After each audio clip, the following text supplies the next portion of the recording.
for my grass. Hey, who's this? The apprentice is here again. What's your name? Hello, hola, boa tarde. ¿Cómo se llama? Lilia, is that right? Very nice. Very nice to see you. How are you? How's your garden? I hear you've got the best lawn in Portugal. Is that right? That's what I've heard. Well, yeah, I think we've got your microphone's a bit. Oh, all right. Goodbye, apprentice. Good afternoon, head gardener. How are you, mate? When you showed us your lawn earlier on, have you got some earth stuffed in your microphone now? Because it sounded a little bit muffled. I'll have a look. See, give me a moment. All right. I'm still loading up photos of according to Lee, my over-engineered hen house, which I'm really wanting to show you. But while we're waiting for Lee there, we have Anna in Devon and John in Devon. Anna, how are you today? Yeah, doing all right. Yes, had a little bit of an unexpected outing. Thinking it was dental appointment, turned out it wasn't. So had a little trip out to Torquay and back again. Just been enjoying the good weather and the football, and it's been quite a busy kind of time, and it's currently it's dropped a little bit now, about 19 degrees here in Devon this evening. It looks like so. Enjoying the weather while it lasts. Well, very good of you to be here. Exciting time of year. Nice and warm in the UK by the sound of it. Disappointing football for Portuguese people last night. What did you make of that match, Anna, while we're on the subject? I was keeping an eye on them as well. I thought they had a sort of good chance with Ronaldo and a couple of United players in there as well. And I was sort of hoping it was going to be a win against against the other team. And now it's repeating itself for England now. So hoping it's going to work out okay, because I might not be able to. I can't remember if I'll be able to see the match or not because of something happening. So staying hopeful. And there shouldn't be a TV too far away from you, I hope, so you can keep in touch with that. Yeah, but watching as much as I can. It slipped a little bit over the weekend, and I've half filled in the score sheet in the Radio Times. So putting it in when I can. Okay, excellent. Thank you very much, Anna, for joining us this evening. Half of the Fresh Air team in Devon. John being the other half. How are you, John? Oh, hello. Yeah, not too bad. Just, weather was rubbish yesterday, but anyway, that's kind of, sometimes it's rubbish, sometimes it's good. That's the thing with the weather. Yes, indeed. But reasonably okay, I think. Yeah. Okay, and gardening wise, any developments on that front? We had a slug, I think, eat a load of sunflower. I think it was a slug or a snail managed to get into that, which is annoying. Yes. But yeah, we need to get some hedgehogs into our garden. I think. Try and that's a good plan. Yeah. The perennial problem for gardeners, of course, the slugs. Yeah. Any good solution for slugs, do let us know in the comments and get those questions in. And we've got the head gardener back. Lee, how are you doing there? Just been delivered a cup of tea, so the world is perfect. It is perfect, because I was just about to ask you if you wanted to show us your lawn. I think John had a comment about that. You've got a review of Lee's lawn, haven't you, John? Yeah, it looks like you fought the lawn and you actually won it this time. I did actually win. This was when we first took over the garden. There was a few patches of disease in the lawn. Later found out it was an insect, a beetle that destroys that type of grass. And it wasn't a nice grass anyway. And it wasn't a nice lawn. So we decided to remove it all and start afresh. So I know I've posted some videos throughout the growing period of the grass, but it's I don't know if you can see that over my shoulder. Is that coming up on the camera? Very nice. Hold on a minute. We'll zoom in so we can actually see you there. Here we go. Oh, well, look at that garden. I don't know if you can see it with the shade and the light, but look at you. I think garden. We can have the best. Absolutely. I think we've got a calendar coming on. The 12 shots of Lee and his lawn, possibly. I think it's definitely the best lawn in Portugal. Well, the best lawn I've seen in Portugal. It's absolutely superb. We did a second one down by the pool, but I didn't give that as much care, and you can definitely tell. Lee, before you go back inside for your cup of tea, have you got anything else to show us in your garden? Because it's always nice to see your herb bed and any other developments that are going on there. Oh, there's always something to show. Here in Portugal, they don't do drains on the top of your roof, so this is what we had to add. And then we later discovered we needed to put some drainage points in it. So after I started the lawn, we had to redig it and put some drainage points in. And they run all the way through the lawn. Just a little side. Little geranium box with other bits and pieces in it.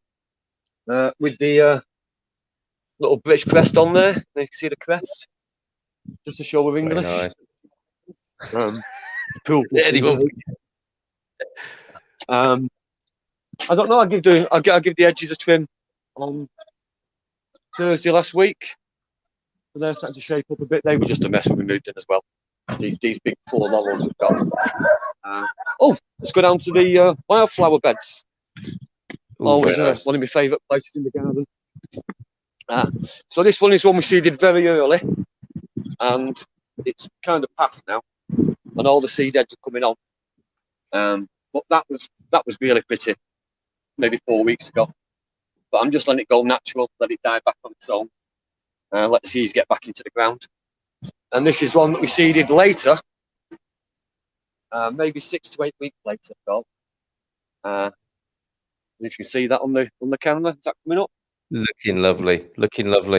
Yeah, fantastic. Yeah, some beautiful just odds and ends in there. John, what was you saying about your sunflowers? You got ate by slugs. Well, they need a pretty bloody big slug to get ours. I'm 6'2", and so it's getting to about 7 foot now. That's a proper girasol. Wow, that's getting right up there. But it's underneath the peach tree, so it's got plenty of shade. I've got some cracking tomatoes coming on here in my tubs. Can you see that? Is that on the camera? Oh my word! Yes, indeed. Size of that. I think they're German blacks or something. I think they're a funny one. All right. What else have we got? Oh, I give the wisteria a bit of a trim last week as well, because that had gone wild. So yeah. I just took the top off it. I've let it come back in, tied up the bottom. The bougainvillea that we have in the corners coming through quite nice. Oh, that's a lovely flower, isn't it? It's on its way through the hedge, so I'm letting that develop to become part of the hedgeway. I'll tell you what. Let's climb the plum tree. Let's climb the plum tree together. Yes, let's climb. Oh, this what could possibly go wrong? Here we go. What could go wrong live on the internet? Climbing a plum tree one-handed. Please don't try this at home. Oh, look at that. And they are everywhere. The tree is full. Yep.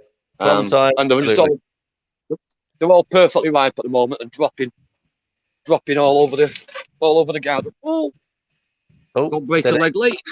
No, don't do that. Oh, we lost him. It's a bit of a touchy connection we have with Lee, not personally. I mean, I don't mean that in an emotional way. I mean that as in a technical way. I'm sure he'll be back soon with his plums. But that was fantastic. Lovely little tour of the garden. John, you've got a question for us, haven't you?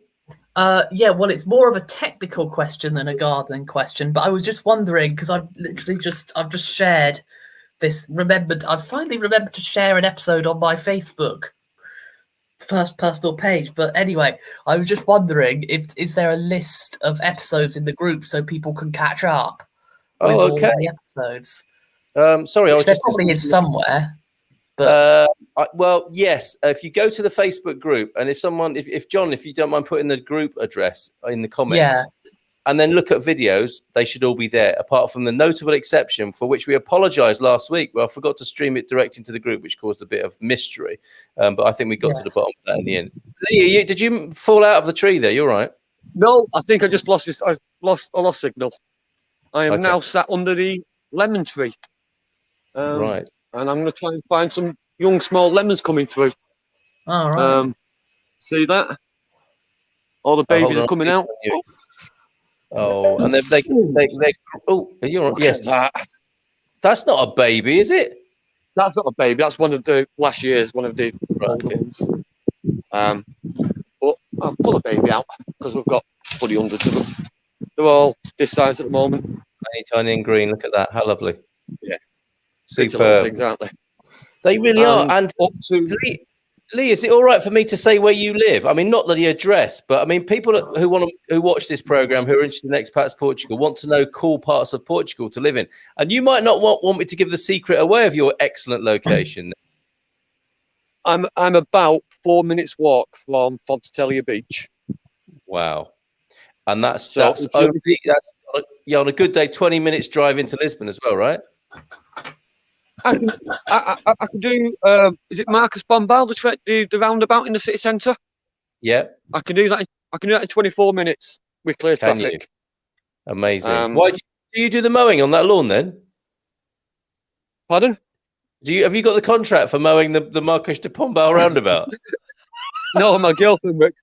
My fiance, works just around the corner from there, so it's my destination for getting to. So during lockdown, I was timing myself, how quick I could get there because no traffic on the road. Yeah. Well, that's this amazing. Is my wild tomato bed. All I've done is planted tomatoes. I've done nothing more to it, and it's gone feral. Amazing. That's going to be fruity before long, isn't it?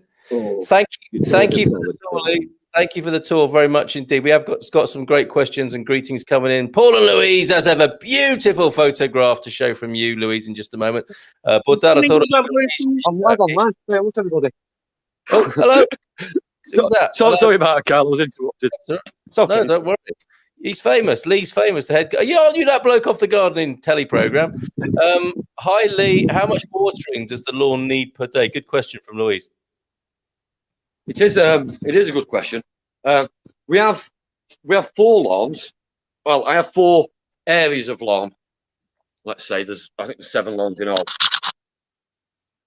Oh, we lost him again. He'll come back and answer that in just a moment. John, do you want to voice this?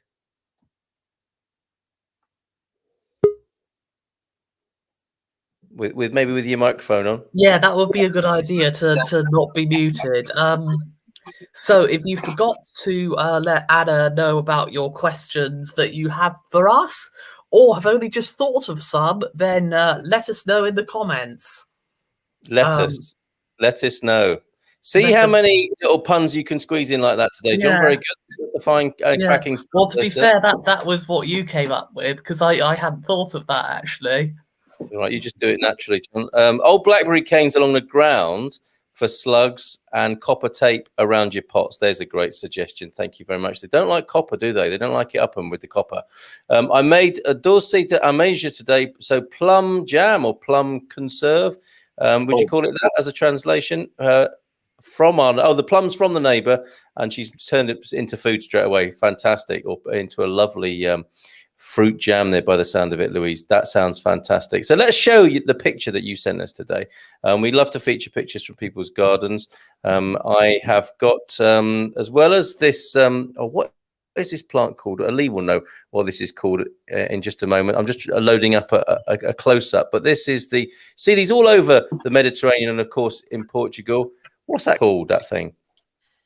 Give me a minute. It's called a... I can't place it. Come on. I know it. Come on. What is it? I'm on the spot. 1 minute. It'll come to me. Agapanthus. Allium. It's an allium. Allium. No, it's an agapanthus. It looks like an allium. I was going to suggest one and then realise it was the other. It is the agapanthus. Thank you very much, Louise. Yeah, that's right. Alliums are all the onion and garlic family, aren't they, Anna? Well, a good remark. Yeah, excellent insight there. And I've got the detail on this swallowtail butterfly. Look at that. Isn't that beautiful? Beautiful. One Amazing. of my favorite butterflies here in Portugal.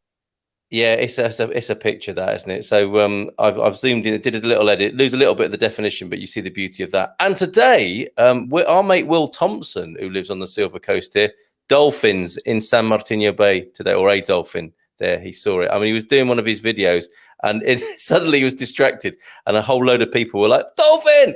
And there it was in the bay, just swimming about in the bay there. So how beautiful is that? Kathleen Campbell with a couple of, I hope they're smiley. No, they're not smiley faces. What's up, Kathleen Campbell? You got two sad faces there. What's happening in your garden? Is it because we couldn't remember what an agapanthus was, or that you're not seeing swallowtail butterflies where you are? Do let us know, Kathleen. How can we cheer you up this afternoon? Any questions, Anna? I know we've got one, and I'll put the picture up for it. Go on, Lee. Can we just get back to the watering system before we crack on? Because I was cut off earlier. Yeah, and it's quite a big question here in Portugal. I get a lot.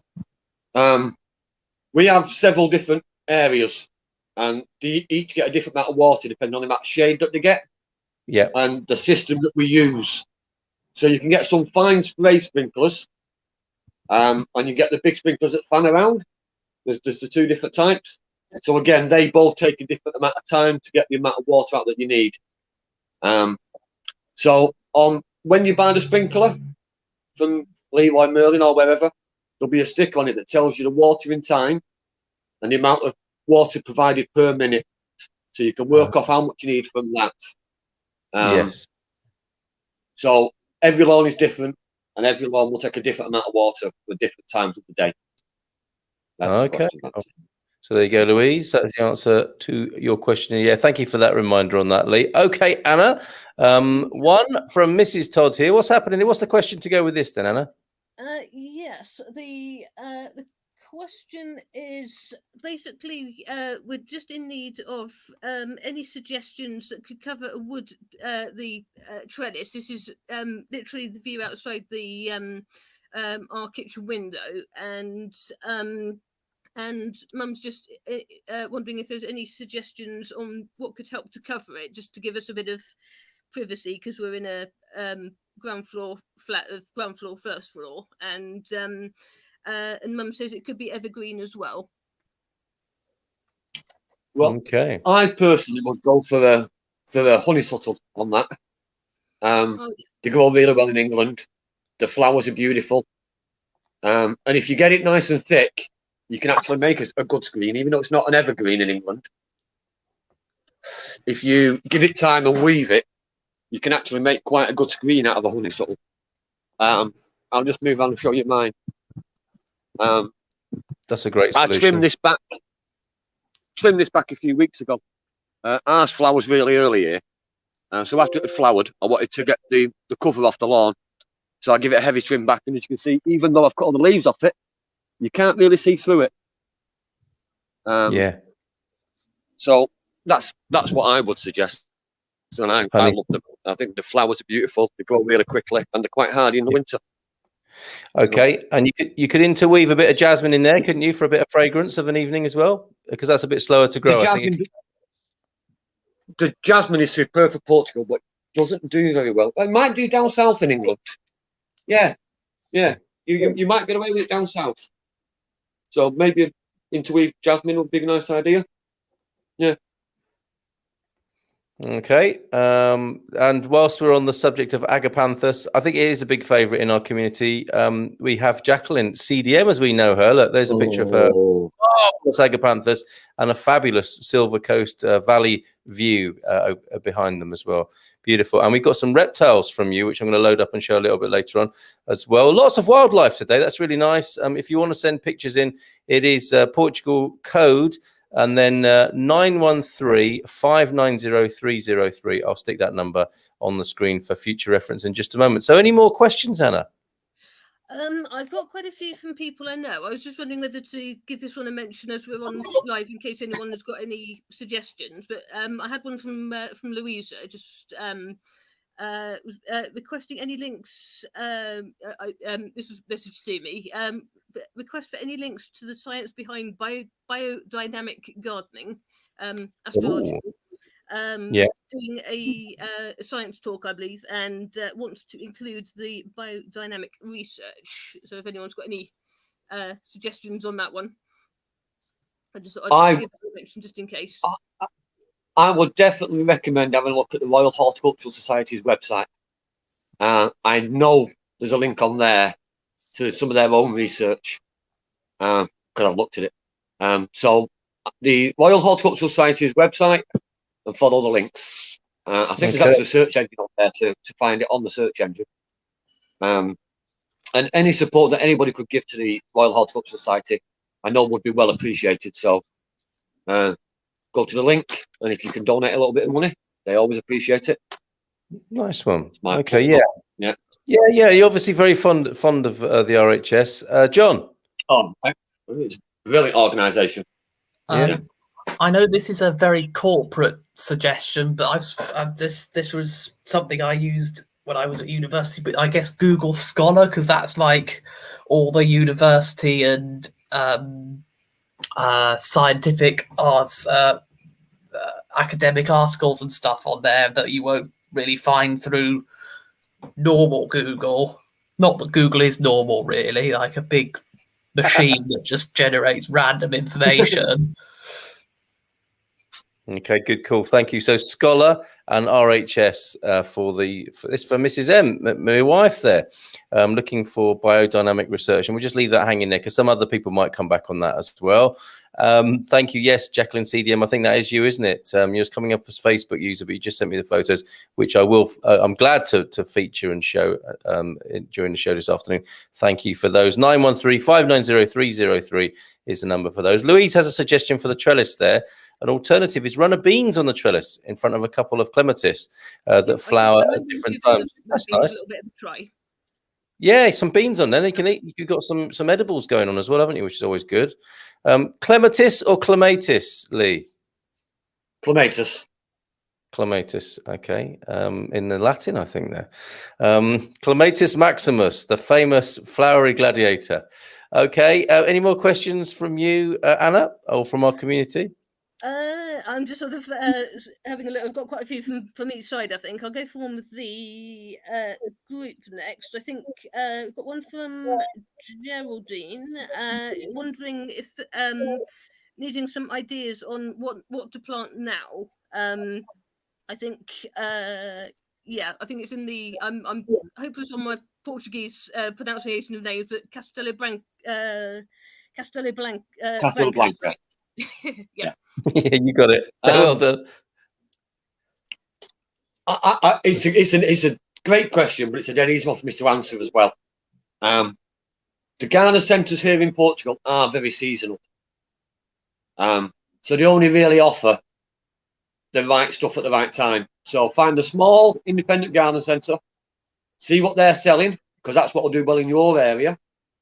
And if you're talking vegetables, I'm just going to start my second planting. Probably start this weekend with it. End of the week. So they'll have the veg that's in season will be for sale, and they'll also have the flowers that are in season for sale. But don't make the mistake of buying the flowers that are in flower. Always buy the flowers pre-flowering, so then you get the benefit of the colour, and not the garden centre. So that's a good tip. Local independent garden centre, and find something that's not quite in flower yet, and buy that. That's really good. That's very, very good to know, isn't it? Because you're obviously attracted to them, aren't you? Seeing them in the garden centre, oh, that'll be nice to put in my house, but they're going to wilt, aren't they? Or maybe be past their best at that point. Yeah, I think the gardens. Obviously, I know why the garden centres do it, because the colour attracts the eye, and people are drawn to the colour in the shop. But if you find trays and trays of geraniums, don't pick the biggest and the brightest. Go for the one that is just green and hasn't yet flowered. And then you get the benefit of the little tub I showed you earlier. When we put those in, there wasn't a flower on any of them, and it looked pathetic. because it was just a blue box with green on top of it. Yeah. Within 3 weeks, boom, colour everywhere, and we'll get the benefit of all the colour all through the summer. So that's the way I like to do it. That is such a good tip. Brilliant, brilliant. I'm just finding the link to the Royal Horticultural Society, and you know their strapline is inspiring everyone to grow. Isn't that lovely? A very similar sentiment to what we're trying to do here on a Monday evening with the Get Out and Grow project, the Fresh Air team, and Head Gardener McGrady here, all under the auspices of expatsportugal.com. So we have a mixture of people who are in Portugal, obviously, and those who are in the UK and anywhere else in the world. We've had questions from all over the world. Sometimes from the States as well. Nobody here from the States, as far as I know. If you're there, say hi. I have a question, says Bearders22, repotting 2 olive trees we just acquired. I can send a picture. Do 913-590-303. They have been in pots for over 10 years. Is this going to be safe to do, Lee? What soil do they like, and will they grow larger in a bigger pot? So a bigger pot or in the ground? I actually have a job on Wednesday where I've got a very well-established olive tree that I've got to put into a garden. And it's costing the customer almost €600 to buy the tree. So I'm a little bit nervous about it, personally. Yeah. I don't like to do it this time of year. If I had the choice, I would leave it till the first rains, October, November, till the weather's calmed down and we're getting a bit of rain. But people want it and they want it doing now. So I'm going to buy the best quality compost I can find, and I'm going to buy lots of it. I'm going to dig the hole for the size of the root ball, and then the same again. And I'm going to use two very thick tree stakes, one either side of it, and just frame it in to make sure there's no movement. And those stakes will stay in for maybe a year, maybe 2 years. But you've got to be very careful this time of year. Keep it watered, keep it wet, and lots of good quality compost. And this should be okay. This should be fine. That's interesting, Lee, that you don't want the movement, because it's upsetting for the tree. It needs to get its roots established and not be wobbled about in the wind and any other conditions. If I have the choice, I don't normally like to stake things. I have a cherry tree at the end of the garden, never had a stake on it. But my apple tree, I've had to put a stake on that because it gets more wind in that area. Yeah. And this olive tree is going in a similar spot where it's on the bend of a garden that I know quite well, and that's the windy spot of the garden. Yeah. So I want the tree to be well root established during this really hot period, and then get it compact so it can hold water and it can get as much water as possible. I see. That's why there you go, Bearders. I hope that works for you. Bearders22. Louise saying she agrees with you, Lee. Garden Central Local Market, Mais Beja, will have seasonal flowers and veg to plant now. Isn't that a great thing? They're going to give you, because they don't want the bad reputation, do they, of giving people stuff that they can't grow. Second, so flat beans, leeks, beetroot, lettuce and radish in her part of central Portugal. So that's pretty similar for Castelo Branco, I would say. Go on, Lee. Sorry I interrupted you there. Yeah. Back in the UK, it always used to astound me when the summer bedding came out and there was still a chance of frost, and I would see people buying geraniums and begonias, and I'm thinking, wait a minute, we're going to get snow in 2 weeks, but the garden centres would sell them just for the profit. The independent garden centres here are much smaller, and they can't hold the same amount of stock, so they try to keep it tight. They get it in at the right time. They try to sell it on at the right time, so. It's a different game here, buying plants. It's fantastic. Yeah, it's great. And this is a lovely picture. Bearders, is that the planter that the box planter you've just made? I think that's just incoming from you. That's beautiful. And that is Agapanthus, Jacqueline, as we mentioned earlier on from the pictures you're sending me. This is live on air as it's happening. I'm hoping to share with you as well pictures of my hen house that I didn't build it from scratch. I built it on a trailer, and Lee's going to tell me off about this in just a moment. Fiona and Simon Wright, grow beans up sunflowers. That's a good idea. That's a kind of, I think, Native American idea, the Three Sisters thing, isn't it? With the squashes, the sunflowers, or the big upright thing, and then some beans growing up there. Is it possible to grow a fig tree from a cutting? I would say so. Yes. What do you think, Lee? Yeah, very possible. Yeah. They're very happy, aren't they? Yeah. They often grow where they fall. They seem quite happy to get sprouting. Castelo Branco district, thumbs up. So yeah, Paul and Louise are absolutely in the Castelo Branco district, and yes, indeed, that picture was from Bearded. I've got to show you this lovely piece of work before I share some of my handiwork, if I may. Unless I'm cutting across some more questions, Anna. Are there more there that I don't really want to be talking over? I'm sort of trying to do my question kind of filing. I think I've got about two pages in front of me. I'm just sort of working out sort of which one to ask next. Let's see. We have a couple that I saved from last week, which I couldn't quite remember if we'd asked or not. But I've got one. I've got a few from people I know. We've got one from Mansell in Plymouth, and it's another honeysuckle question again. Hi, Mansell. And each year it keeps shedding leaves, and it's looking half sparse. Any idea why it happens? I'm not quite sure what this means, but he said it's group 5. So when to prune it and how, and there was something about the ground, whether it's clay or loam, and if that's a problem as well. Honeysuckle special. Honeysuckle doesn't really have a preference in the ground, as far as I know, because I've grown it in several different places, never had any trouble. I've actually grown it in a really wet, boggy area as well, which I didn't think it'd do well in, and it did really well. As for pruning, I always wait till it's finished flowering, and then I just attack it. And I actually prune my honeysuckle with petrol hedge trimmers. There's no delicate method of doing it. I just attack it with the hedge trimmers and cut it right back. And it always recovers, and it always recovers better than it was. So they like the abuse. Going back many years, in one of the first parks I worked in, we had some that grew up, and that used to flower around my birthday every year, and that was always pruned in the October, November time, and it grew up the side of the old toilet block. Step ladders, petrol hedge trimmers, boom, done. It was perfect. They're great plants, they're really hardy, so you can prune them just after they finish flowering. Just attack them. You should have no problem with them bouncing back.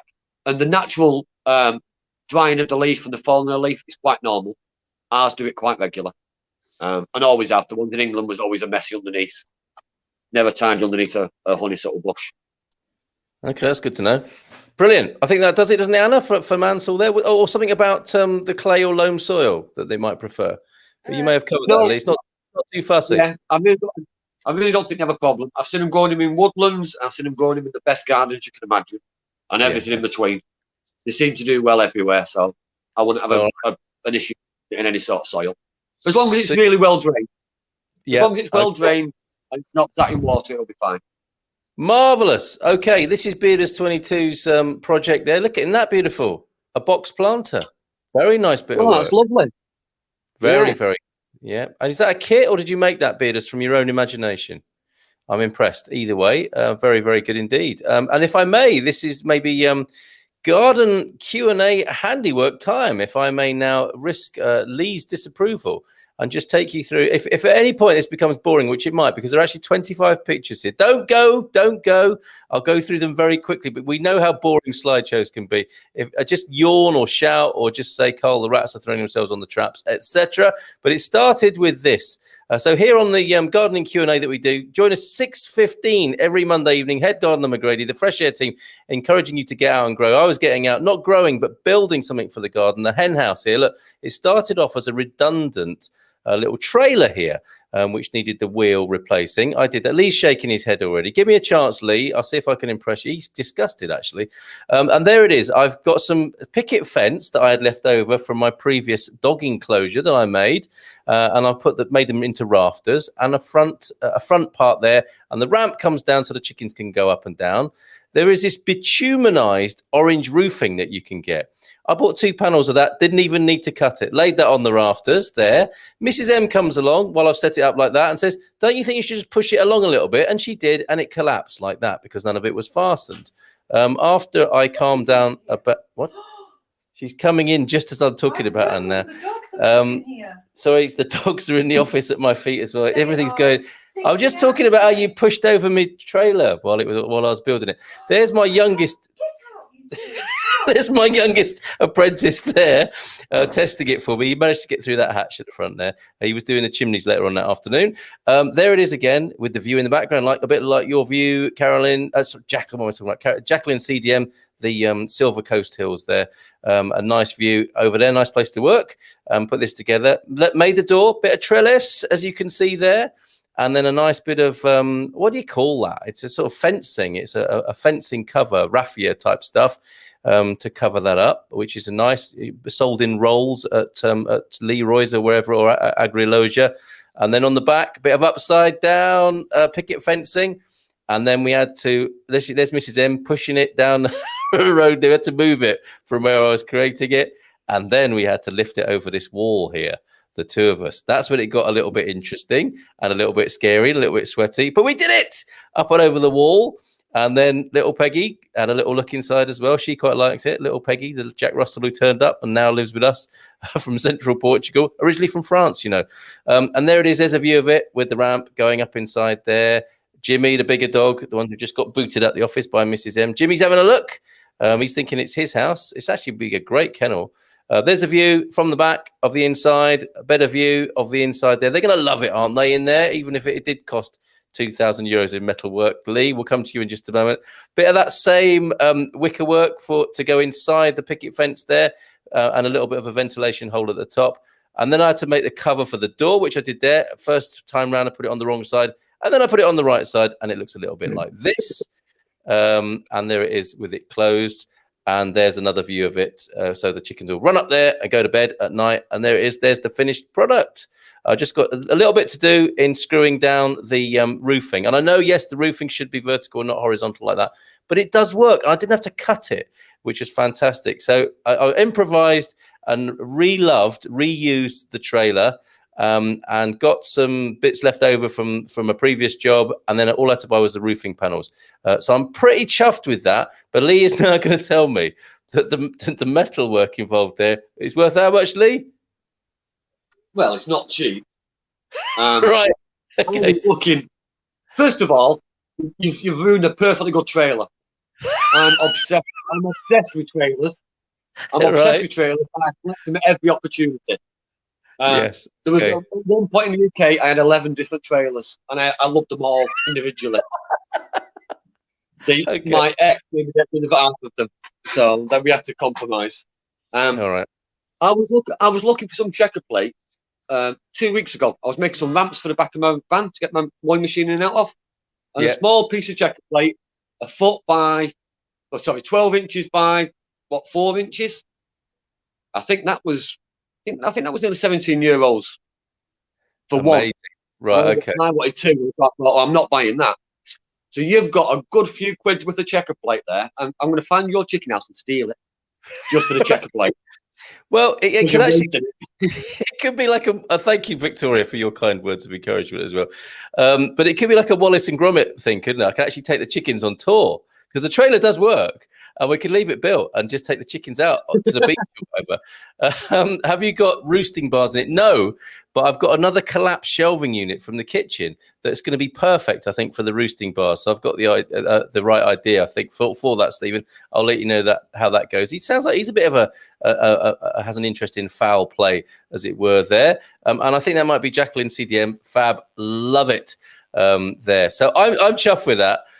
Carl, I give you 6 out of 10 for your work. I know who that is. With your stingy marking of my project. It's this man here, I think, who's checked in from the Seal Hain crew group. Where is it? It's Ed, isn't it? Where are you? I need to find out where you are, Ed, because you did send us a lovely message earlier on, but I seem to have got lost now. But anyway, Ed, shout out to you, mate. Thanks for joining us. His suggestion was getting the Ground Force crew. and cutting us out completely. I think that's not fair, Ed. But we do like your sense of humour. Yeah, get the ground force crew in. Love from Ed there. Ed, over there in the UK. Great to hear from you. Thank you very much for that. So only a few minutes to go. We got these lovely pictures to share as well. These are from Jacqueline. This is a wonderful new friend found in the garden. Look at this. That's quite a big... Yeah, and look, this is, I think, if it's the same, is it the same creature? It probably is there, isn't it? Not on someone's head. I think that hat was actually on a fence post, because you'd have to have a pretty strong nerve, wouldn't you, to wear that hat whilst this big fella sat on your head like that, possibly doing a lizard wee on your head or something, quite possibly. You like reptiles and things like this, don't you, Lee?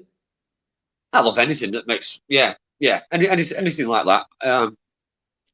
I come across the geckos all the time. They're all called Gary, and I talk to all of them. Oh, when I first started working here, I would move something and it would freak me out. You know, they'd dash away, and now I kind of expect it. Pick them up, I expect one to be underneath it, or a snake, or a slow worm, or the variety of weird things we have here. Yeah. So yeah, I kind of like seeing them knocking around. So what name did you? They're good for the garden. They're good for the garden. They get rid of all the slugs, all the ants, all the snails. Yeah, perfect. Excellent. Okay. So what did you call yours, Jacqueline? That is the same guy that we saw both on the pavia and on the hat on a tree stump there. Did you call him Gary? I mean, he's a bit bigger than a gecko, isn't he? I don't know. But maybe Gary. It works, doesn't it? Yeah. No, only geckos are called Gary. I don't name anything else. I'm not mad. Oh, sorry. I'm sorry. I'm glad we got. Yes, I'm glad we've got that straightened out. Just going back to your lawn briefly. John might quite like this. You said you had a bit of a beetle problem. Do you ever get pebbles or stones that can be a bit of a problem with mowing? Yeah. Not on my lawns, obviously. My lawns are perfect. But on some clients, when I originally start, I always stone pick everything. I always have. Even if I need to go with a light rake just to rake over, because they can do terrible damage to your mower blades. And I have two main mowers. I have a large professional Honda machine, which is a metal case, and I could chew bricks up with that. You know, it doesn't care. But I also have sort of the intermediate professional or home garden still mower. Still a great machine.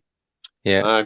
Got to get a great warranty with it, but it's lighter. It's much easier to use on the smaller gardens that I do, and I've got to be really careful with that. It's only a plastic body, so I have to make sure I stone pick everywhere, remove any sort of light debris before I start. So, what is the worst problem then? The beetles problem that you had, or the pebbles? Well, they're two very different problems. Because the pebbles can be solved really easily just by doing a good clearance on your first foot and then maintaining that clear surface every time you go on. But the beetles in this area, and I know further south they've got the same problem, they've been terrible. It's an imported disease, and it's destroying everybody's lawns. And there's only one cure for it, and that is an industrial insecticide. Good heavens! And I've been using it widely in my work outside of our garden.